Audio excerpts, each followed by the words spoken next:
It is past midnight in a small Japanese apartment, and the 3-week-old baby has been awake for almost an hour, but no one is crying. The baby is awake, the mother is awake, and yet the apartment is so quiet, you can hear the kettle settling on the stove. Now look at this, a 3-week-old baby on the other side of the world, at almost the same hour, and the entire household is awake with him. The baby is screaming, the parent is bouncing harder and harder, and nothing is working. This isn't a coincidence. Researchers have found that Japanese babies cry significantly less than babies in the United States, the UK, and most Western countries. And the difference isn't because Japanese babies are wired differently. It's because their parents do 3 specific things every single day from the moment the baby comes home. If you've ever paced a hallway at 3 in the morning with a baby who will not stop crying, you already know that crying is more than a sound. It is a slow erosion of your sleep, your patience, your confidence, and sometimes your relationship with the person you love most. By the second week, you start to wonder if there is something wrong with you, with the baby, or with both. You read the books, you try the swings, the swaddles, the sound machines, the pacifiers, the gas drops, and most of the time, the crying still wins. Most Western parenting advice tells you that some crying is just unavoidable, that you simply have to wait it out until the baby is older. Japanese parents have quietly been doing the opposite, and they have been producing calmer babies in lower crying households for generations. Here is what the research actually says. When scientists compared the daily crying time of babies across multiple countries, the results were striking. Babies in the United States, the United Kingdom, Canada, and Italy were found to cry roughly twice as much per day as babies in Japan, Denmark, and Germany. The Japanese figure was among the lowest in the entire study, and the gap began in the first 2 weeks of life. The first instinct is to assume something genetic, something cultural, or something about the food. But careful research has ruled out all of those. What remains is the way Japanese mothers actually care for their babies in the first 9 months. 3 small habits, practiced quietly every single day. The first habit is skinship, the constant physical closeness between mother and baby. The second is the 5-second response. The third is the soft narration. Let's break each one down, exactly the way a Japanese mother does it, starting from the morning the baby comes home from the hospital. The first habit begins on the very first day, and the Japanese word for it is skinship, meaning the constant physical contact between caregiver and child. From the day the baby comes home until roughly 9 months of age, the baby spends most of their waking hours pressed against a caregiver's body. The baby is in a soft cloth wrap when the mother is cooking, when she is folding laundry, when she is reading a book, and when she is sitting quietly on the floor. This isn't accidental. It is the deepest, oldest principle of Japanese infant care, and it has a specific name in the medical literature too: kangaroo care.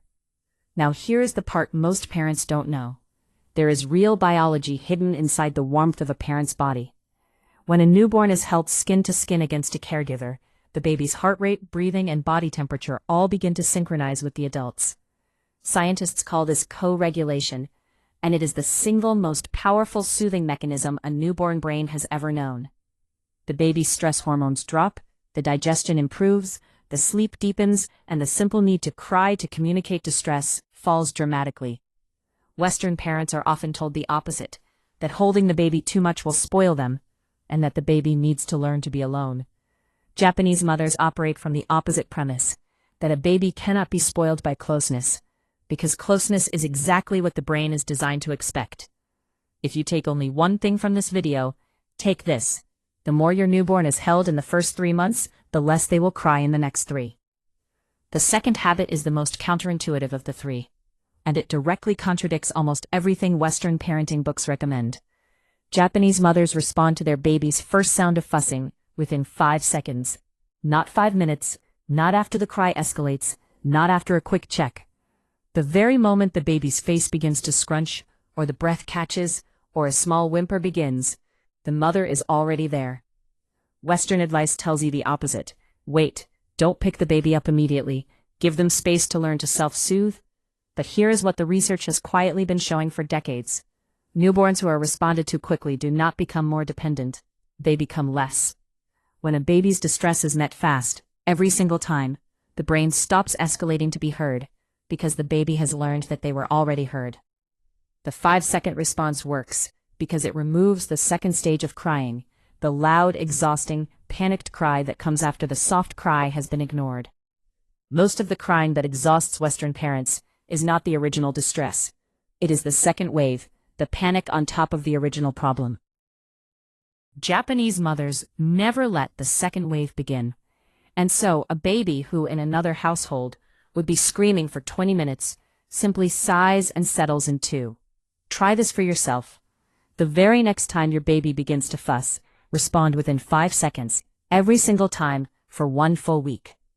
The third habit is the smallest of the 3, and it is the one that quietly shapes the entire emotional bond between mother and baby. The Japanese word for it doesn't have an exact English equivalent, but it can be translated as the soft narration of every routine. While bathing the baby, the mother says, gently in a low, warm voice, what is about to happen, what is happening now, and what will happen next. While changing a diaper, she says softly, now we lift the legs, now we wipe gently, now we close the diaper. While feeding, she says, now milk is coming, now you are drinking, now you are full. It sounds almost silly when written down. The baby cannot understand a single word after all. But here's the part that matters. What the baby can do from the very first weeks is read voice tone, facial expression, and the rhythm of breath. And every time the baby hears a calm, soft voice during a routine, they learn the same lesson. What is happening to me right now is safe and predictable. Predictability is the antidote to crying, because most of what makes a newborn cry is not pain, but uncertainty. When the baby knows that the bath is coming, that the food is coming, that the sleep is coming, through the rhythm of a familiar voice, there is simply less reason to cry. Western parents often do their routines in silence, or with the television on in the background, or with their attention on their phone. Japanese mothers do their routines in a soft, continuous voice, and the baby's brain, listening attentively, slowly learns that the world has a kind narrator inside it. Now here's the part most baby books never explain. These 3 habits taken together build something scientists call infant trust.